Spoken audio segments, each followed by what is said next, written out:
नमस्कार। मधुबन गार्डन में आपका स्वागत। हम में से बहुत से बाग प्रेमी अपने गार्डनिंग की शुरुआत गुलाब का पौधा लगाकर ही करते हैं।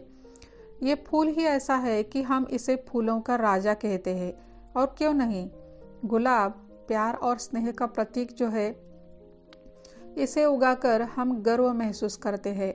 और यही कारण है कि आपका बगीचा कितना भी बड़ा हो, अगर उसमें गुलाब ना हो तो लगता है कुछ तो कम है।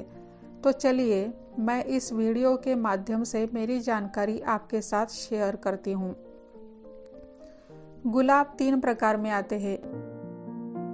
पहला जंगली गुलाब यानी वाइल्ड रोज, दूसरा देशी गुलाब जिसे ओल्ड गार्डन रोज बोलते हैं, और तीसरा होता है कलम जोड़कर किया हुआ मतलब कि हाइब्रिड गुलाब, जिसको हम मॉडर्न रोजेस भी बोलते हैं। इसमें और एक प्रजाति होती है बेल वाला गुलाब मतलब रोज वाइन। चलिए आज देसी गुलाब के बारे में जान ले। इसकी पहचान, मिट्टी का मिश्रण, पौधा तैयार करना, गमले की साइज, धूप की आवश्यकता, खाद, पानी, कटिंग, रोग और इसके हल, ये सब जानकारी आप तक पहुंचाना, यही इस वीडियो का उद्देश्य है। देसी गुलाब भी कई प्रकार के होते हैं, लेकिन इन सब की कुछ बातें कभी नहीं बदलती। देसी गुलाब कलमी गुलाब से आकार में थोड़ा छोटा होता है। वह ज़्यादा से ज़्यादा 3 दिन पेड़ पर टिकता है, उसके बाद इसकी पंखुड़ियाँ गलना शुरू होती है। लेकिन कलमी गुलाब 3 हफ्तों तक पेड़ पर खिले रहते हैं। इनके पत्ती से पहचान ना हो तो देसी गुलाब की एक संयुक्त पत्ती में 7 छोटी पत्तियां होती है। तीसरा फर्क ये कह सकते हैं कि देसी गुलाब की खुशबू असाधारण और ध्यान खींचने वाली होती है। अब देखेंगे कि देसी गुलाब के पौधे कैसे बनाएं। इसका सबसे आसान तरीका है कटिंग लगाना। बारिश के मौसम में इसकी एक कटिंग को तिरछा छांटकर मिट्टी में लगाएंगे तो आसानी से जड़ पकड़ता है। दूसरा तरीका होता है आई बडिंग, तीसरा है एयर लेयरिंग, चौथा है सिंपल या टंग लेयरिंग, और एक और पद्धति भी होती है जिसे दाब या प्रेशर ग्राफ्ट कहते हैं। आज मैं पहले प्रकार से मतलब कटिंग से पौधा उगाने का तरीका बताने वाली हूँ। इसमें पहली इम्पोर्टेंट बात यह है कि जिस पेड़ की कटिंग हम लेने वाले हैं वो पौधा 8 महीने से ज़्यादा आयु का होना चाहिए। उसकी साधारण पेंसिल जितनी मोटाई वाली टहनी चुननी है। टहनी को जहाँ बड़ हो वहाँ से आधा इंच नीचे से कट ले और यह कट बड़ के पीछे तक लेना है। एकदम शार्प कटर से एक ही स्ट्रोक में तिरछा कट करे। यह कटिंग लगभग 8 इंच की होनी चाहिए। अब कटिंग की नीचे वाली बाजू में फफूंदीनाशक लगाइए, चाहे तो रूटिंग हार्मोन भी लगा सकते हैं। अब गोबर खाद और मिट्टी के मिश्रण में पेंसिल या किसी भी चीज़ से कलम जितनी मोटाई वाला गड्ढा बनाना है। जहाँ से छेद दिया है वो बड़ और उसके ऊपर का एक बड़ यानी कि 2 बड़ मिट्टी में रहे। इस तरह से कलम गड्ढे में तिरछी लगाकर मिट्टी को चारों ओर से दबाइए। कलम के दूसरी खुली नोक पर भी आपको फफूंदी रोधक लगाना है। यहाँ पानी न लगे इसलिए गमले को पॉलीथीन बैग से ढकना होगा। कलम को कटिंग के तुरंत बाद लगाना बेहतर होता है। फिर भी अगर किसी वजह से ये मुमकिन ना हो तो कलम को पानी में डुबो कर रखें और लगाते वक्त आपको इसका 1 इंच टुकड़ा काट कर कलम लगाना पड़ेगा। कभी ऐसा भी होता है कि हम किसी दूर की जगह से कलम काट कर लाना चाहते हैं। उस हालत में गीला कपड़ा या कॉटन लेकर कलम के निचले आधे भाग को उसमें लपेट कर लाए। एक बात का ख्याल रखें कि पूरे कलम को पॉलीथीन बैग में ना लपेटे। इस प्रकार से लगाए हुए मेरे कलम को अब 2 महीनों में ऐसे पत्ते आए हैं। देखा जाए तो गुलाब ज़मीन में ही अच्छा फूलता फलता है, लेकिन चूंकि आजकल हर एक के लिए यह संभव नहीं है, तो चलिए देखते हैं कि गुलाब का पौधा गमले में कैसे लगाते हैं। इसके लिए कम से कम 12 इंच ऊंचा गमला लेना है। मिट्टी में काफ़ी रेती होनी चाहिए, क्योंकि ज़्यादा पानी का निकास गुलाब के लिए अत्यंत आवश्यक है। मिट्टी का प्रमाण: कंकर मिट्टी 40%, बालू 30% और गोबर खाद 30%। अब यह सब चीज़ें अच्छी तरह से मिक्स करते हैं। गमले के तल में ईंट के टुकड़े डालकर उस पर हमारा पॉटिंग मिक्सचर डालते हैं। अब पौधे की बाजू में जो मिट्टी चिपकी है उसको ढीला कर लेते हैं और पौधे को गमले में लगाते हैं।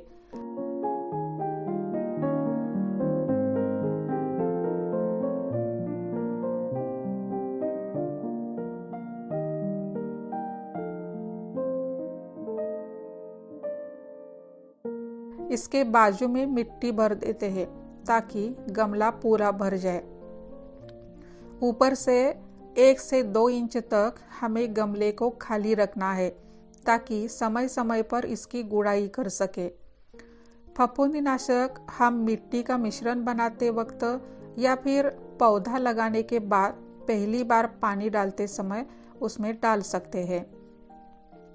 पहले 4 दिन के लिए ये गमला छांव में रखें, उसके बाद धूप में ज़रूर रख दें, क्योंकि गुलाब को धूप बहुत प्रिय है।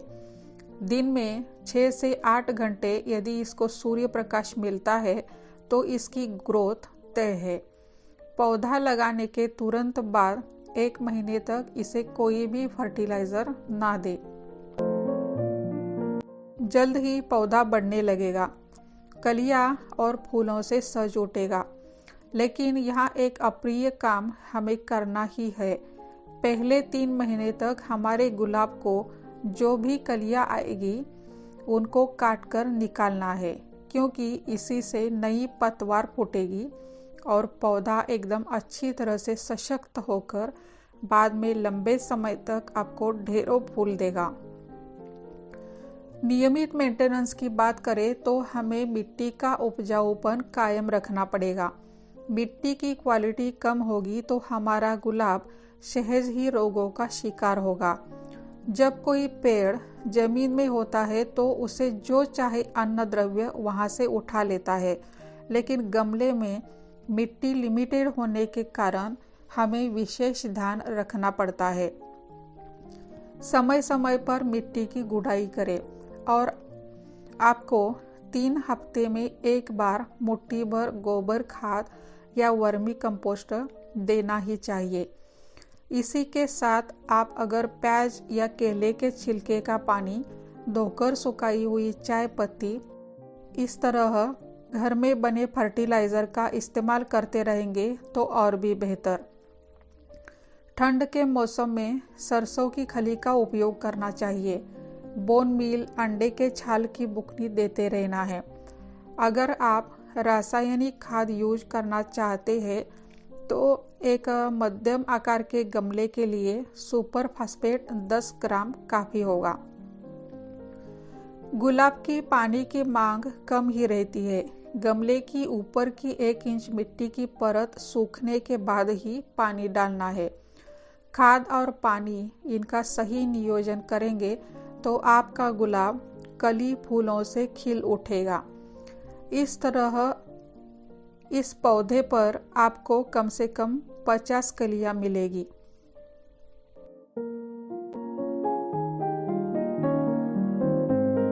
अब देखते हैं प्रूनिंग, जिसका मतलब है टहनियों के चोटियों की छटाई। जिस चोटी के फूल खिलकर गल गए या हमने निकाले हैं, उसकी 3 पत्तियां छोड़कर डाली को छाट दे। इस तरह प्रूनिंग करने से पेड़ पर नए पत्ते पनपते हैं। हार्ड प्रूनिंग का मतलब होता है जमीन के ऊपर 1-2 फीट छोड़कर बाकी पेड़ का सब ऊपरी हिस्सा छाटना। गुलाब का हार्ड प्रूनिंग साल में 2 बार करना चाहिए, जून के पहले हफ्ते में और अक्टूबर के आखिरी हफ्ते में। हार्ड प्रूनिंग के बाद फफूंदीनाशक का उपयोग जरूर करें। अब देखते हैं गुलाब के रोग और उपाय। बारिश और ठंडी के मौसम में गुलाब के कलियों पर एफिड्स का अटैक हो सकता है। ये रस का शोषण करते हैं, जिस कारण फूल सही ढंग से नहीं खिलते। इसके लिए नीमार्क या केमिकल कीटनाशक का फुहारा करें। कभी कभी पत्तियों पर छोटे छोटे धब्बे दिखाई देते हैं। धीरे धीरे सभी पत्तियां पीली पड़ती है। ये रेड माइट्स का अटैक है। यह कीट पत्ते के निचले सतह पर चिपक कर रस चूसती है। मुमकिन हो तो ऐसी पत्तियां निकाल फेंके। प्राथमिक उपाय के तौर पर पानी में नीमार्क और शैम्पू मिलाकर फुहार दे। अगर प्रादुर्भाव ज़्यादा हुआ तो रासायनिक कीटनाशक फुहारना पड़ता है। अगला आक्रामक है पाउडरी मिल्ड्यू। इसकी शुरुआत पत्तों के नीचे से होती है। कलियों पर और पत्तों पर सफ़ेद पाउडर दिखाई देती है। पत्तियां टेढ़ी मेढ़ी होने लगती है। दूषित पत्तियां निकालकर फेंक दे और पेड़ का हल्का प्रूनिंग करे। गुलाब का और एक रोग है डायबैक। इसमें प्रूनिंग के बाद या फूल तोड़ने के बाद वहां से डाली धीरे धीरे काली पड़ती है और अंदर से सड़ने लगती है। इसे डायबैक कहते हैं। गुलाब का यह सबसे भयानक रोग है और समय पर इलाज नहीं हुआ तो पेड़ मर भी सकता है।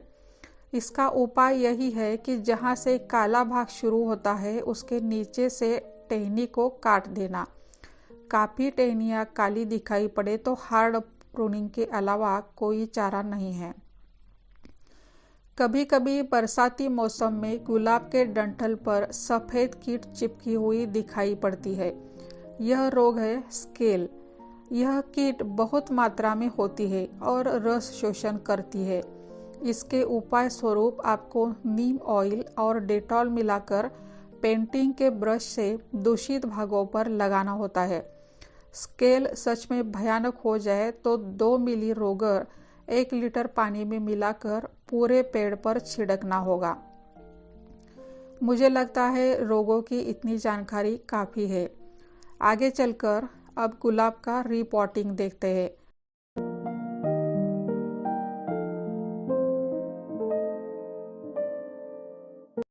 अगर आपके गमले में लगाए गुलाब का रिपॉटिंग करके 1.5-2 साल हो गए हो या फिर गमले की मिट्टी इतनी कड़क हो जाए कि पानी सोखना लगभग बंद करे तो समझ लीजिए कि रिपॉटिंग का समय आ चुका है। रिपॉटिंग करने से पहले पौधे का पानी बंद करें। गमले की बाजुओं से मिट्टी ढीली होने लगे और पत्ते पीले पड़ने लगे तो गमले को हल्के से ठोक कर मिट्टी अलग करें। फिर धीरे से पौधे की जड़ों पर चिपकी हुई मिट्टी निकालनी है। अब तपती धूप में सूखी हुई मिट्टी, गोबर खाद इत्यादि मिश्रण तैयार करके फिर पौधे को गमले में लगाना है। मुमकिन हो तो गमला उठाकर बड़े टब में रखिए। बाद में टब में पानी भरना है।